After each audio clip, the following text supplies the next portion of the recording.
Hey, everybody, welcome. You are live on Shally's Alley. I wish I had one of those on-air signs like you do.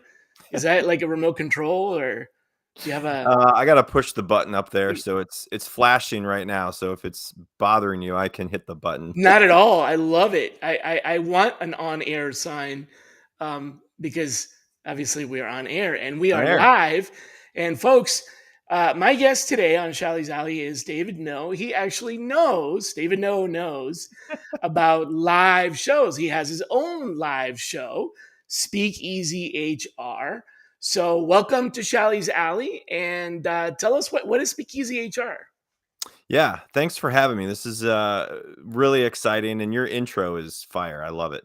Thanks. So Speakeasy HR was an idea I had, and it turned into a podcast. And so I do live on Mondays with LinkedIn, YouTube. I do live conversations with just authentic, real people in business and HR. So a lot of culture, a lot of different leadership development topics. So we range in topics, and so I've got a website, speakeasyhr.com. All the content can be out there.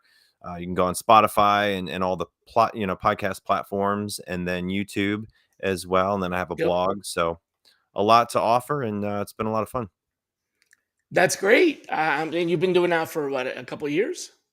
I started in July of 24, so I'm about a year and a half in, and I have guests lined up for the next year. So I have a lot of exciting new guests coming on, and I've had some really interesting guests over the last 50-something episodes. So I always learn weekly, or usually do it weekly, not every Monday, but majority of Mondays. I'll post on LinkedIn when I have upcoming episodes. So my next one is after the holiday. It's December, what is that? December 8th, I believe. So yeah, we're not doing one next week either. Yeah. Black Friday, right? But I love that you start the week and I finish the week. We should synchronize guests. They'll come to your show on Monday, and then on Friday they'll come to my show. Like bookend the week. That's awesome. Absolutely. Yeah.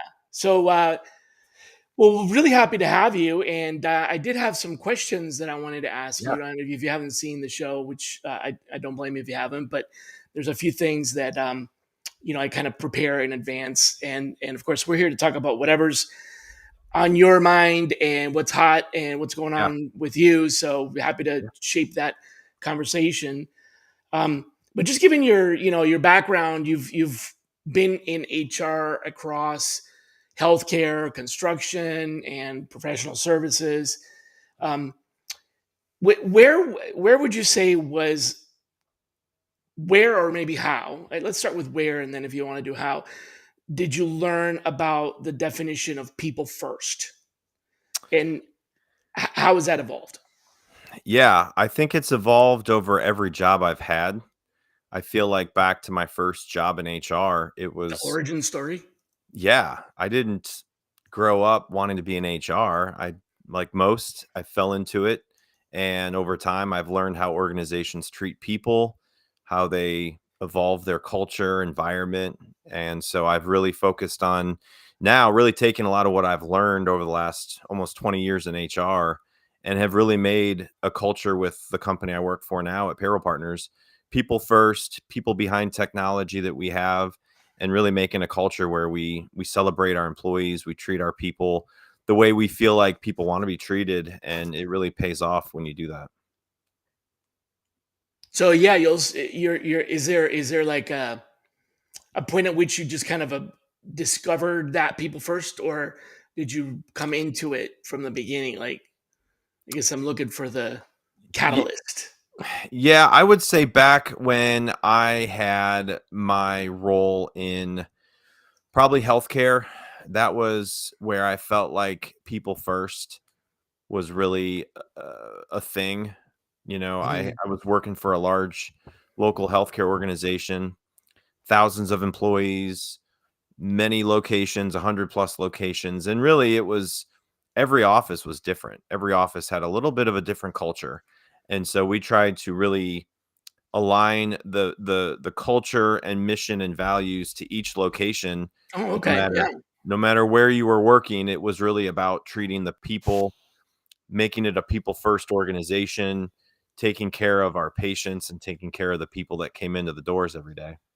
And just recognizing that every team or location is going to have a different culture, different interpretation on the company culture. Yeah, that's, I think, something Absolutely. that we tend to forget about is how you might have a macro culture, if you will, for the organization, but then there's a subculture of your, could be your city if you're distributed company, Oh yeah. or it could be just that team. Sometimes even down to like even a micro culture within the team that Hmm. is a little bit different flavor than the Yep. rest of the organization. So, Yep. um, Definitely. and I can imagine in healthcare that's quite a big difference between the areas that you might be in, like children's group versus elderly versus, right, like treating different types of patients and things like that.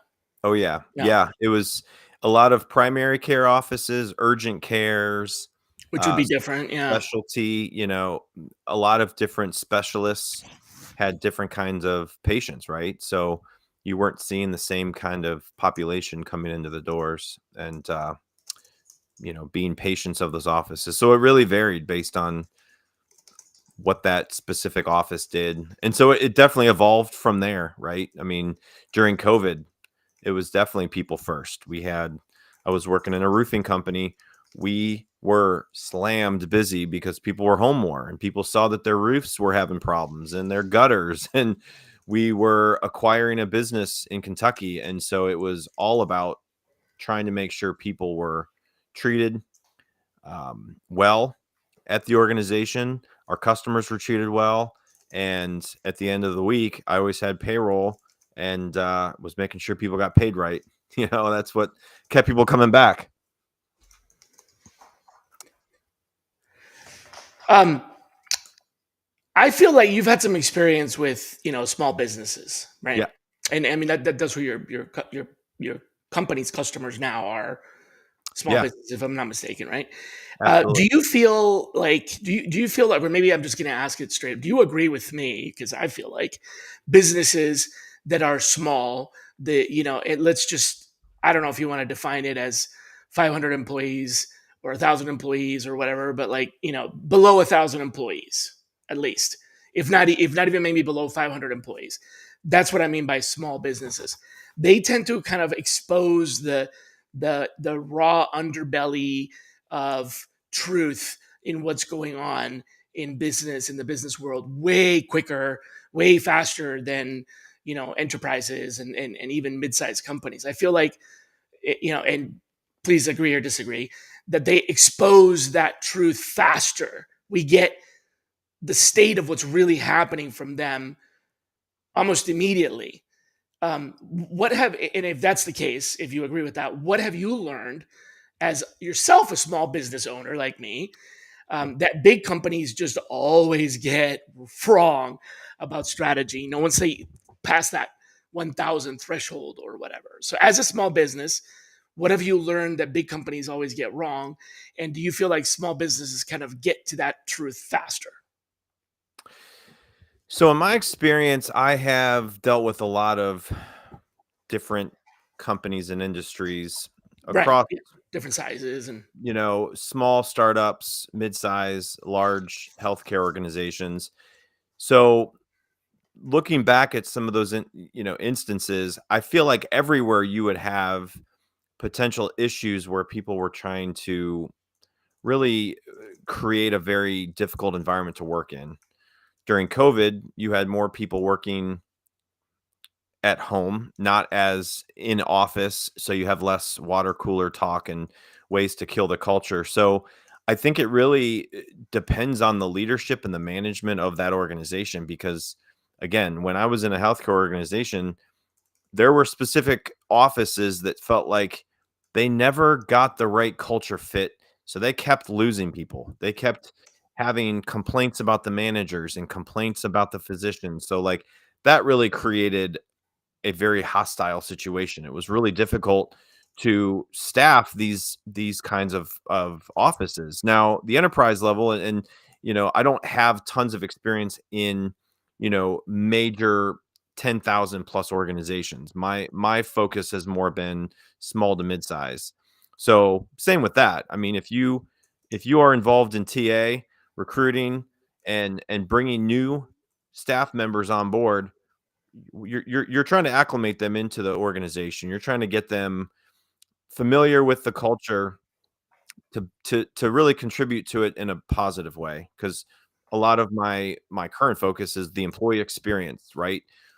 You can have two people in the same organization in the same department, and their experience could be drastically different, right? And some of them might be like, "Oh, this is my favorite job I've ever had. I'm never leaving this company." Some are like, "I'm ready to leave tomorrow. I am not happy. This reason, my manager doesn't trust me. They micromanage and blah blah blah." It's just so I've seen it in every organization. It's not like, "Oh, once you get to 500 employees, 1,000 employees, this is really what's going to happen." I think every organization can be successful, you know? 999 employees. Ding! 1,000 employees. Oh, our culture is terrible. Uh-oh. Ring the alarm, ring the alarm. Yeah, I mean, Right. so We crossed that threshold. Dang it. yeah, it so, again, now you have 5 generations working together, right?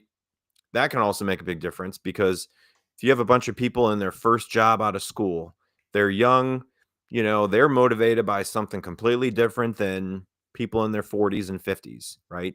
You have people working longer. You have people that have been working for 40, 50 years, and you're like, they're at a different point in their life. Like they don't want to deal with some of the stuff that people are in their 20s really making a big deal about, right? Like they want to come to work, they want to contribute, they want to feel like they're being treated well, they're making an impact, and they want to go home, right? And then Yeah, there's different motivations. That's right. Yeah. absolutely. So it's really hard to pinpoint when you're at this level of a company's size, organization wise, you're going Right. to have these problems. Obviously, if you have people working all over the world, all over the country, it's going to be difficult to really have that structure of a culture where in our instance where we have majority of people in one office, one location, we all see each other every day. It's a lot easier to get stuff done in my opinion. So that's If you're kind a of what small I business, yeah. But once you have, yeah. right, yeah. Once you're, you've got teams, it You've got doesn't you've really got some matter. characters in your chat here. Oh yeah, you can ignore that. That's YouTube. That happens sometimes. That's all right. Uh, It don't get published. Bye. fun. um, sorry about that. Fun. It's fun. So, um, yeah, I mean, you've got a bookstore, right? Yeah. You've got a nonprofit. We talked about a nonprofit foundation Yep. um, when we met, and you also work with a chamber. Tell me a little bit about the bookstore and the foundation. Yeah, so that is kind of a side passion project my wife and I have. I grew Both up in are they Michigan. related? Sorry? The bookstore and the foundation, they're related. They are related in a sense of the store that we own It's is actually a not physical bookstore, right? it is a physical store, Yeah. been around for 40 plus years, and it's more of a faith-based uh, model, right? So books, jewelry, all kinds of apparel, all kinds of stuff. We have an online store. We're getting store we're getting sales from all over the country. We're not benefiting financially through this opportunity that we I have got been taken on. We created a nonprofit to help with the younger generations as they are just trying to learn and educate themselves on their faith, right? Like that's our big thing is to help mentor and provide education for individuals that we hope to benefit from them going into a situation where we're impacting them, not necessarily for us to make money off of a Right. store. Well, I gotcha. But so you actually, when I said you're a business, I mean, you literally own like a retail location, Yeah, yeah, and it's a you physical also, location. Yep, instead of that being like a revenue source for yourself personally, it's used yep. for the foundation. Gotcha. Yeah. Yeah, we have staff members working, Monday through Saturday, and we have a wonderful payroll company, Payroll Partners, so we can pay them correctly, we can pay them on time, and it it Nice one. works. It That's works. awesome. Yeah. Yeah, So yeah, it's kind of, I had a nonprofit for a while.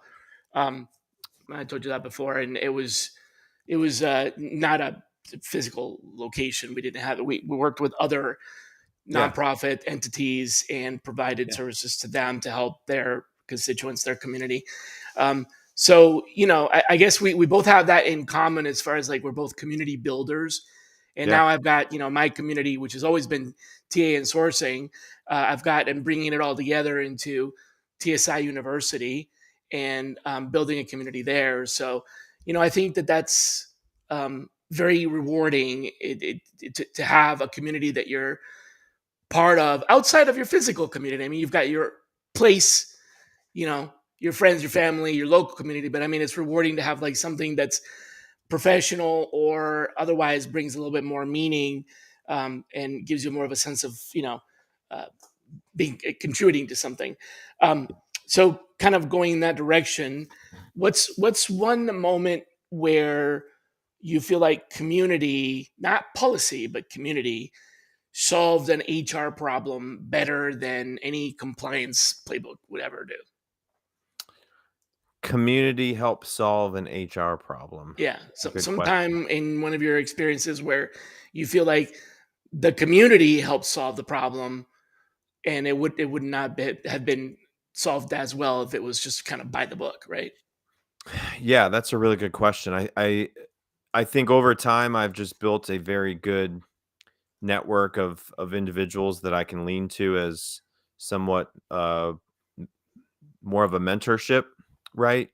And in those instances, it's kind of like I don't know everything about HR. I know a lot, but when you're in HR, there are situations that you sometimes get into and you really don't know how to navigate through. And it's kind of like, That'll happen. who do you lean to? Who do you reach out to? How do you find the opportunity to impact that situation and do what's best for the business? I always, at the end of the day, whether it's a very difficult, strategic process to make a decision and how we act on something, I'm always looking out for the business and what's best for the business. It's not easy to go into a conversation and tell someone they can no longer work for us because of X, Y, and Z, but that is a part of running a business and being in HR. You have to have difficult conversations. So I think over my career, I've had people, from a community resource network aspect, really help me personally figure out how to handle situations. So the next time I've had similar situations, I look back at like, okay, in this instance, I handled this newer situation to me this way because as you are in HR, it's like you want to be consistent, you want to be fair and handle situations in a way that's going to be okay, very consistent in nature, right? Like how you handle situations, it can be black and white, but if there's some gray in there, you sometimes have to really dive into, okay, what's the best next step in this situation for everybody involved, right? If there's a manager, uh, several employees involved, I mean, there's just, I could write a book about the situations I've been in. And like every time I have a new one, I'm like, wow, that's a new chapter, right? Could write another book. Yeah. A small book, but still could write another book. So, Yep. can you highlight and give us a bit of a kind of like, I don't know, a story or um, an anecdote from an experience where like the community rose up to solve the problem that would have been really challenging to do by the book, if you will. Um, Just like a moment in time when you're like, there's one time. yeah, I mean, I think, going back to working in healthcare, we have a lot of really good community partnerships. And this organization, in two of my positions, they have programs to help people go through and become medical assistants. And they have other programs that I also have helped go into and do mock interviews, talk about career development, talk about what you can do in the medical field as you come out of this program. So we worked with that organization several times while I was in healthcare, and in my previous or in my current job. We've also worked with them, right? So this organization has helped me find people of interest into what we do. And without that organization, we wouldn't have hired several amazing people out of their program. And retention was high for these individuals. The individual that I hired has recently been Employee of the Month. She's one of our best sales support reps. So I think from a community support aspect, it's been about helping find the right talent for jobs that have been open. And without that organization, we wouldn't have been able to do that. Yeah, so help you with sourcing, quite literally. Oh yeah, definitely. Yeah. Community Definitely. sourcing. There you go. There's another chapter in our book, or is that's an entirely different book altogether, for sure. Yeah. Right. Yeah. So, um, speaking of shows, your show, Speakeasy HR, Yeah. is also known for real talk, very similar to here, where Yeah. I at least try to brag about how we don't do fluff, um, and I don't think we do we don't, if we do it, we don't do it very well. So Speakeasy HR is really known for that real talk as well. Yeah. Um, from what you've learned there, or even elsewhere, give me some one uneasy truth or uncomfortable reality, if you will, that you wish people would just stop dancing around. Something that we were Yeah. all like, touching with kid gloves or whatever. And I can give you one that I think is should be addressed, but if you don't have one top of mind, so Yeah. you do. I definitely do. I What's think that? there have been several individuals that have come on and have talked about really the mental health and the state of people in their job. You're not going to get 100% of everybody that you hire. I think, Right? right? I think managers that have that expectation, like you leave your life at home, you come to work and you work and only work, and you don't think about anything else outside of work. That just doesn't work. Like it doesn't work anymore. I mean, there can be situations where people are just so distracted because of something that's impacting their life. You might have a family member that is in the hospital battling cancer. Yourself, you could be going through a family situation, going through a divorce, going through something where you lost a child. Like, so just the more support that managers and organizations can provide and show empathy, right? Like, everybody goes to jobs. Majority of people go to jobs to do they want to do a good job in their work. Um, Yeah, yeah. right. I mean, Most so people it's do. like it's a very difficult situation. And the more that we get into the younger generation coming into the workforce, I think it's going to continue to be even more of an impact and more of a topic of conversation. And so if businesses are not really focused on how to support their team from a mental health aspect, they're going to be struggling and losing people because of that. So what are we pussyfooting around? What are we being careful about? Is mental health? Is what you're saying? Like just Yeah, I think just not really addressing it and not not a really okay. finding the right resources for those individuals. I mean, some companies say, "Oh, we offer an EAP program," but let's face it, EAP programs are very low utilization from the statistics. That's I what I think it's hear. under 10% of EAP programs are truly utilized. So if it's a local resource, if it's a local organization, if it's an outside company that can help with those situations for you, you can't solve everybody's problems. That's not what an organization is there to do for an individual that they hire. But if you can really show them that you deeply care about them as an individual on their team and help them navigate through those situations and really provide the flexibility to get their job done, right? I've had situations where people are like, I would love to work from home, but I can't because of XYZ. And would that benefit their mental health? I mean, anytime you go on the highway, Hmm. do you ever commute from point A to point B and have to get on the highway and your mood changes because of that commute, Oh yeah, right? it happens. As much as I'd like to not let it, and I take steps to make sure that I stay safe, especially because I think I'm at high risk because I don't commute regularly, right? Yeah. So when I get out of the house and I go to doctor's appointments or to run errands and stuff like that, and I'm in those high traffic situations, I'm a lot less accustomed to it. Yeah. So I got to make sure that I'm not, I just give myself extra time and everything, because otherwise I'll just get somewhere. I remember going to a doctor's appointment a couple of weeks ago, and I got there and my like blood pressure was through the roof. And of Yeah. course, first thing they do when you go to the doctor, the first thing they do is they always do your vitals, right?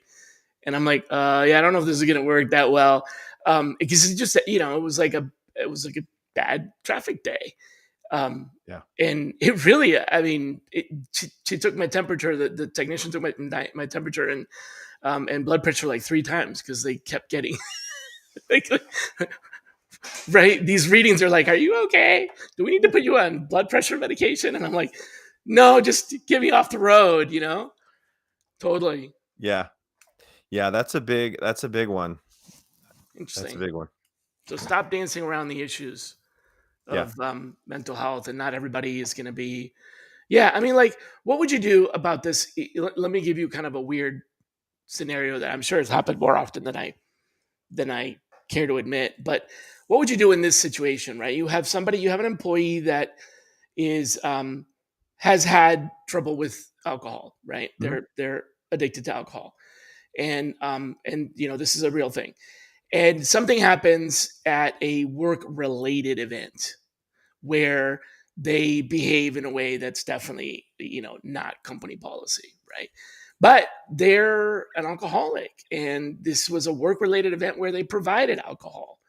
Now, you can argue it's their responsibility as an individual to know that they have a problem and then not accept any alcohol at this work related event where alcohol was provided, but they did do something inappropriate and then the next day they get fired. it, I know that there's some personal accountability there, but I also feel like this was not my company. It's just happened in another company that someone that I know. But I also feel like, doesn't the employer have a little bit of responsibility to, like, I don't know, provide, like you said, some support to? I mean, could they just require that they go to counseling or require they go into a program or something like that, rather than just say, you had a drink, you misbehaved, you're fired? Like that, this wasn't a choice the person made. They are addicted, and I don't know. I just feel like there's this line that we cross where we provide alcohol and expect everybody to have a good time. Somebody doesn't. We handle the event, but then we fire the person because of that, and it feels like it's just a little too much. I don't know. What's your take on that? Yeah. There's a lot of questions I would have for that organization, and it would be hard to probably go through all those questions on I this know, right? call. It's You right, but know. this is a one. It's But not a repeat behavior. This is not yeah. a you're on your third warning. This was a one and done. Yeah. Yeah. It's an interesting question because It's tough. if I mean, I if know that's you're not mental illness, but I mean, right. maybe I don't know if it even, but Well, it is a. yeah. I mean it. So if that happened on a Friday night, today's Friday, if it happened tonight, right?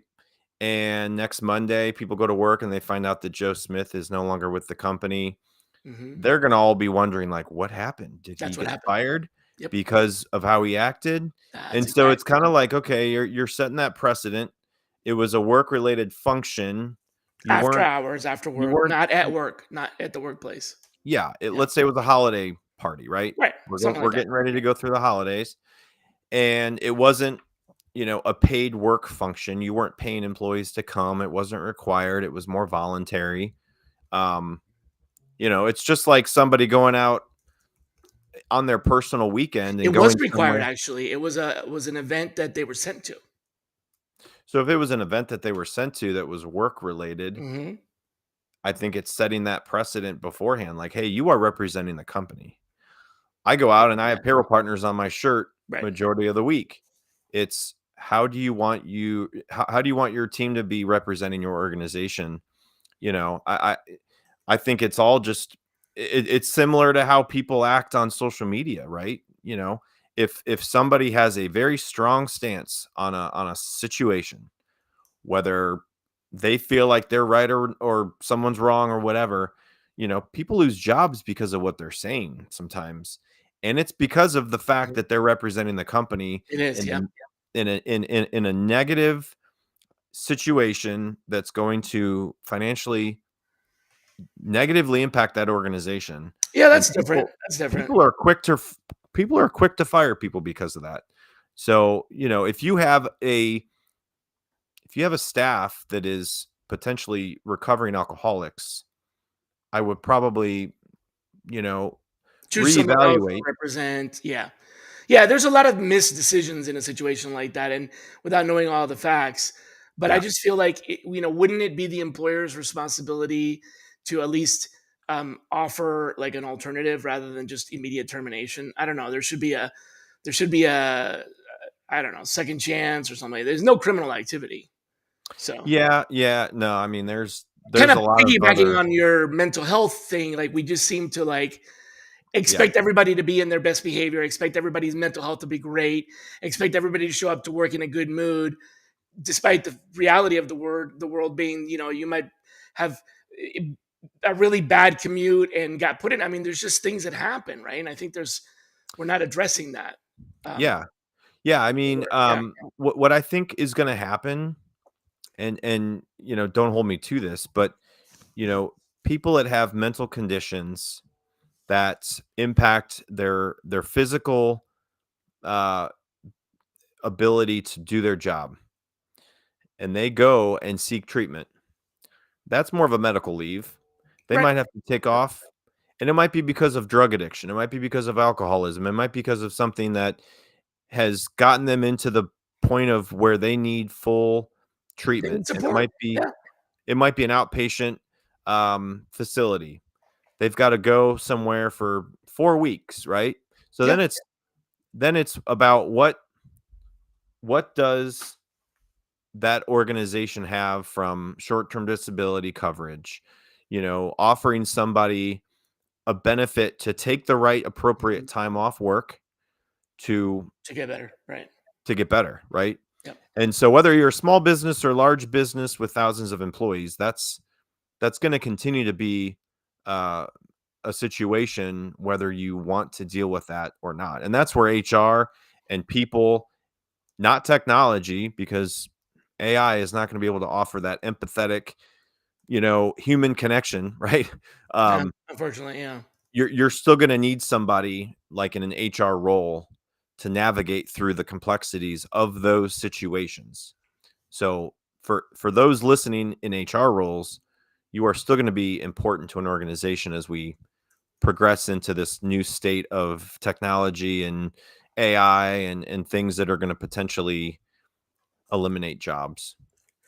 Yeah, yeah. Not to like jump on the AI bandwagon, but I was reading about AI tools that are actually making some progress towards understanding some of these mental health issues that might actually provide some tools.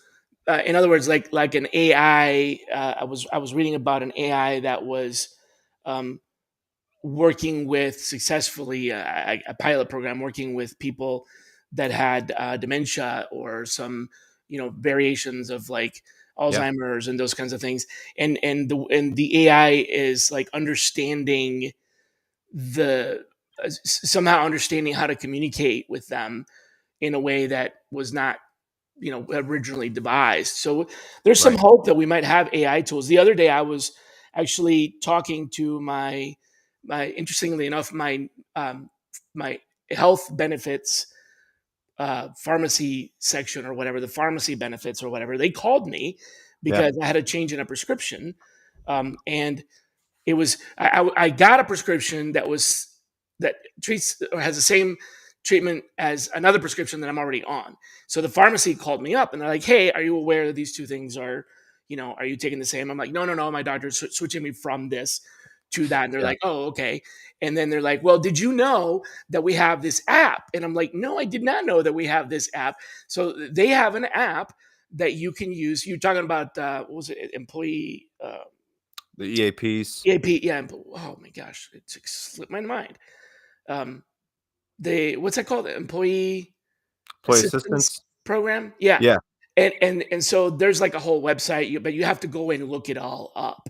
So they have an app that's an employee assistant AI, I guess. I don't know what else to call it, that will actually get the answers for you instead of you having to go and dig around through all these. Here's 2,700 links that we prepared for you on, how to find elder care, how to get legal assistance, all these things that you normally would need in order to, help alleviate some of the stress in life so you don't bring them into work.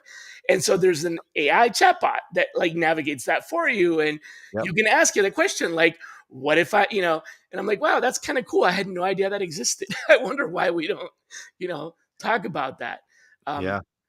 I mean, and this is not, like I just started. I mean, this has been there for a while. So Yep. yeah, I think we should do a better job of like extending that benefit out, Yeah. especially since I don't know about free, but it's included in our package. And I'm sure it's not very expensive to run an AI for that purpose. Probably not. Yeah. Probably not. Yeah. Well, let me ask you this in kind of our wrap up stretch here. If every HR leader, in your opinion, if every HR leader had to like start over with their people strategy from scratch, like Monday morning, and they're like, all right, we rip this page out, crumple it up, throw it in the bin, and blank sheet of paper. We're starting over with our people strategy. What should be like number one item on that list to bring what we're talking about, humanity, I guess, right? Yep. Back into the business. What's that number one thing? Focus on core values. Focus on what your mission of an organization truly is, and making sure people in the organization understand what that is. So having the right core values, if you haven't reviewed your core values lately, or if you don't have any core values, you might want to evaluate that a little bit more and really align it with what you feel like your culture is going to be in the future. So it would all revolve around that. And then you would figure out a way to instill a culture around the core values, have the right people in leadership, middle management, how to progress individuals in their career. Everybody wants growth. Everybody I talk to in interviews, why are you looking for a job? Well, I didn't have a lot of growth opportunities in life. Growth or opportunities, right? I didn't get support. Education. Yep. Yeah. I wanted to get certified. I wanted to get my SHRM certification, but I didn't have a company that supported it, right? So like you really, if you value that and your company values that, or pers- company of interest that you want to go work for, it's gonna not only help your current situation if you just start from scratch, it's gonna help individuals as they look for new jobs to work at your organization. And really, at the end of the day, it's gonna help with retention, it's gonna help with growth, company success, way beyond what you feel like is happening right now, if you really feel like all that is not in alignment. So let me take that back and like just because yeah, I'd love to like just simmer things down into like practical, I don't Yeah. know, sound bites, bullet points. So like literally starting over a blank sheet of paper. You're saying right at the very top of the list or at the very top of the page, just you pinpoint the core values and then build from there, Yep. right? Mission. Instead of mission and yeah, Yep. go ahead, mission and Yep. core Absolutely. values. Mission statement, the true vision of the organization, and how you're going to explain that as a company to the public. And then everything else branches off of that Yep. rather than like start with like policies or whatever. Because I think we end up getting lost sometimes in policies and procedures, especially as we're a bigger organization. Yep. because they're necessary to maintain structure, but then Yep. it's taking us further away. Like sometimes policies and procedures could be countercultural, you know, and not in a good way, right? Like running against the vein, if you will. We just Yep. let it get derailed. So, So, um, yeah, I mean, it's important to have policies. You don't need a 150-page no, handbook. but you do those after. Yeah, Yeah, right. do them after. I got that. Yeah. So that's the first. That's my question. Is what was the first line? So that's the first line. Cool. Cool. Cool. Well, two things that I always do to end the show. The first of those is to ask a question that a lot of folks are surprised by, um, and that is who should be our next guest. Who should be your next guest? Oh my gosh, I think it depends on the topic, Anything. insight. Who would you want to see in the hot seat? And by the way, you have the advantage of having interviewed a bunch of people on your show. So maybe like who from your Yeah. show you think should come over here? Well, episode 50 was Pete Schramm, and he's wrote a book called Pathfinders. Amazing guest. He's got his own podcast on major platforms. So Pete Schramm would definitely suggest him. There's so many people. People in the Disrupt HR world. Uh, Jeff Taylor at boomband.com. He's a He, fascinating yeah, conversation. yep. I had him on. Hmm. And so I think it just depends on what kind of topic you want to talk Well, about. you gave me two already, so that's believe it or not, twice as much as I usually get. Folks There sometimes you are go. like, "Well, I'm not really sure." I just like, who Yeah, would you want to see if you were listening to the show and watching the show? Who would yeah, you want to see? So yeah, that's great. And then the yeah, other question is, a lot of folks we talked about this pre-show. A lot of folks really tune in or watch or listen or whatever afterward, and so yeah. I want to give them something that they can chew on, if you will. So, give us a question for us to ask ourselves to answer. So, something that we should ask ourselves over Yeah. the weekend or whatever. Well, going back to what I do in my day job with Payroll Partners, I think if you are in a situation where you make decisions on the technology that your business uses, I would say if you are using a payroll vendor, service provider, what's keeping you with them and what's your hesitation to explore other opportunities? Because I came to Payroll Partners as a prospect looking for better software, looking for Oh, better service. I've been there 3.5 years and I've absolutely loved the transition to them. I wasn't looking for a job in a payroll vendor. And so it just kind of fell into my lap as an opportunity. So people in those roles, I would say, what's causing you really to not explore other opportunities? And if your pain points really are service, customization, tax issues, not accurate. Payroll is black and white. You either get it right or you get it wrong. So that's what I would have people think about. okay. All right. And if they're looking, look me up on LinkedIn. I'd be happy to connect. Sure. Yeah, we put your bio up there Yeah, a couple of times. So cool. sweet. Um, that's awesome. Thank you for providing that Yeah, information. So, all right, folks, we are not going to have an episode live next week because it's Black Friday. So I think it just would be a really bad idea. So we're going to skip one, but then we'll be back after that. And our guest, should you choose to return, is actually Martin Burns. A lot of folks might recognize that. So really, well, looking forward to that episode. And also, if you want to see the show extras, check out tsiuniversity.com. Members of TSI University get extras from today's show and handouts and transcripts and things like that that we provide as an addition. So hopefully we'll see you there. If not, then we will see you back here in 2 weeks. Until then, be kind to yourselves. Bye, everybody. Thanks, David. thanks a lot. Take care, everybody. Bye bye.